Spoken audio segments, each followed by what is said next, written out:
ഇങ്ങനെ ഈ സിനിമയായിട്ട് ഭയങ്കര കമ്പമുള്ളതാണല്ലോ. ചെറുപ്പം മുതൽ ഒത്തിരി സിനിമ കാണും. സിനിമ എന്ന് പറഞ്ഞാൽ ഊണും ഉറക്കവും വേണ്ട, സിനിമ മതി. അങ്ങനെയായിരുന്നു എൻ്റെ ചെറുപ്പകാലം. ഇങ്ങനെ ഏത് സിനിമയായാലും കൊള്ളാം, തമിഴോ മലയാളമോ, അതുപോലെ 5ഉം 10ഉം പ്രാവശ്യം കാണുക.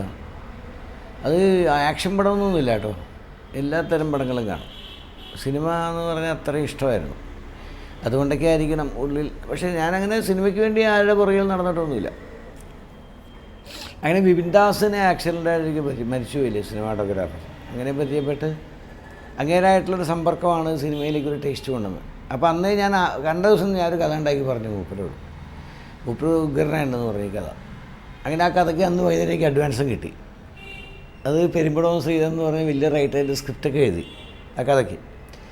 പിന്നെ അതെന്തോ നടന്നില്ല, അത് വേറെ ചില പ്രശ്നം കാരണം മാറിപ്പോയി. അപ്പോൾ അങ്ങനെ സിനിമയിൽ എനിക്ക് ലോഞ്ചൊന്നും അങ്ങനെ ഒരു പ്രോബ്ലം ഉണ്ടായിട്ടില്ല. പിന്നെ അന്ന് ആ കാലഘട്ടത്തിൽ എൻ്റെ ഒരു ഫ്രണ്ട് അപ്പച്ചൻ സാഗാ പിക്ചേഴ്സ്. അപ്പോൾ ഒരു ദിവസം തകര സിനിമ കാണാൻ പോയപ്പോൾ ഭരതനെ പരിചയപ്പെട്ടു. ഡയറക്ടർ ഭരതനെ അവിടെ തിയേറ്ററിൽ വന്നിട്ടുണ്ടായിരുന്ന അയാൾ. അപ്പം ഞാൻ ഒരു പടം ചെയ്യാമോ എന്ന് ചോദിച്ചു. പിന്നെന്താ ചെയ്യാമല്ലോ എന്ന് പറഞ്ഞു. അങ്ങനെ ചെയ്തതാണ് ചാമരം. അത് അപ്പച്ചനാണ് പ്രൊഡ്യൂസർ, ഭരതനെ ഡയറക്ടർ. അപ്പോൾ അതിൽ ഞാൻ അങ്ങനെ എനിക്കതിൽ എല്ലാത്തിലും പങ്കാളിത്തമുണ്ട്. കഥയിലും സ്ക്രിപ്റ്റിലും ഷൂട്ടിങ്ങിലും അപ്പച്ചൻ്റെ ഓളിനാളായിരുന്നു ഞാൻ ഇല്ലെങ്കിൽ അവിടെ ഒന്നും നടക്കില്ല. അങ്ങനെ അതാണ് നമ്മുടെ സിനിമയിലേക്കുള്ള പ്രവേശം. പിന്നെ അത് കഴിഞ്ഞ് അപ്പച്ചൻ്റെ അടുത്ത പടം രക്തം എന്നിട്ട് പടം ജോഷി എന്ന് ഡയറക്റ്റ് ചെയ്തു. അതിൽ മൾട്ടി സ്റ്റാർ പടം. അന്നത്തെ കാലത്ത് നസീർ സാറ്, മധു സാറ്, സോമൻ ഇവർക്ക് അഭിനയിച്ച പടമാണ്.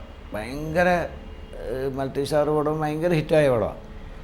പിന്നെ അതിൻ്റെ കർത്തവ്യം എന്നിട്ട് പടം. ഇതൊക്കെ കലൂഡൻസാണ് സ്ക്രിപ്റ്റ് ചെയ്യുന്നെങ്കിലും നമ്മുടെയൊക്കെ എനിക്കന്ന് അങ്ങനെ ഈ സ്ക്രിപ്റ്റ് ചെയ്ത പേര് വരുമ്പോൾ അതിലൊന്നും ഒരു താല്പര്യമില്ല. ഈ സിനിമയായിട്ട് ഇങ്ങനെ അസോസിയേറ്റ് ചെയ്യണം, അതായിരുന്നു ഏറ്റവും നിർബന്ധം. അങ്ങനെ പിന്നെ കഴിഞ്ഞിട്ട് കുറേ പടങ്ങൾ 8 പടങ്ങളെന്തോ പോയി. അങ്ങനെ കൂട്ടുകളെങ്കിലി, ഒരു നോക്ക് കാണാൻ, അങ്ങനെ പല പടങ്ങൾ. ഒരു നോക്ക് കാണാനാണ് ഞാൻ ലാസ്റ്റ് ഡെന്നിസായിട്ട് എഴുതിയത്. അതുവരെ ഞങ്ങൾ 5-6 എഴുതി, തമ്മിൽ ഒത്തിരി പടം എഴുതി. കഴിഞ്ഞിട്ട് പിന്നെ ഞാൻ കൂടി തേടി ഇൻഡിപെൻഡൻ്റായിട്ട് എഴുതുന്നു. അതുപോലെ സിയാദ് കോക്കർ അങ്ങനെയുടെ ആദ്യത്തെ പടം. അതുപോലെ പോൾ ബാബു എന്ന് പറഞ്ഞ് ഭരതൻ്റെ ഒരു അസോസിയേറ്റ് ഡയറക്ടർ ഉണ്ടായിരുന്നു, അയാളുടെ ആദ്യത്തെ പടം. മോഹൻലാൽ ഹീറോ, രാധിക, റഹ്മാൻ, നാദിയ മൊയ്തു. ആ പടം നന്നായിട്ട് ഓടിയൊരു പടം. അങ്ങനെ എൻ്റെ ഇൻഡിപെൻഡൻ്റായിട്ട് എൻ്റെ പേരിൽ വന്ന പടം അതായിരിക്കും. തിരക്കഥ എനിക്കങ്ങനെ പ്രത്യേകിച്ച് ഒരു രീതിയൊന്നുമില്ല. ഒരു സിനിമ ചിലപ്പോൾ ഞാൻ അവസാനം എഴുതി തുടങ്ങും, ചില സിനിമ ഇൻ്റർവെല്ലിന് എഴുതി തുടങ്ങും, ചിലപ്പോൾ ഒരു ഡയലോഗിലായിരിക്കും തുടങ്ങുന്നത്, ചിലപ്പോൾ ഒരു സീനിലായിരിക്കും. അങ്ങനെ ഒന്നിനും ഒരു നിയമമൊന്നുമില്ല എനിക്ക്. ആ നിയമമില്ലാത്തതാണ് എൻ്റെ നിയമം.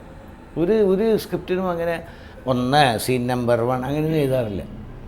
കുറേ എഴുതും, പിന്നെ കുറേ കീറിക്കളയും, പിന്നെ കുറേ എഴുതും. ചിലപ്പോൾ ക്ലൈമാക്സ് ആദ്യം എഴുതും. കൂടുന്തേടിയിൽ നല്ല പാട്ടാണ് ജെറി അമൽ ദേവ് ചെയ്ത്. ഇവിടെ ഞാനും കാണും അതിൻ്റെ ഒരു പാട്ട് ദിവസത്തോടെ ഉണ്ടായിരുന്നു. അങ്ങനെ എം ടി രാജേന്ദ്രനാണ് എഴുതിയത്. നല്ല 2 പാട്ടുണ്ട് അതിനകത്ത്, വളരെ ഹിറ്റായിരുന്ന 2 പാട്ട്. ഡെന്നിസ് ജോസഫാണ് എന്നെ ഏൽപ്പിക്കുന്നത്. കാരണം ഡെന്നിസ് ജോസഫ് ഭയങ്കര തിരക്കായിപ്പോയി.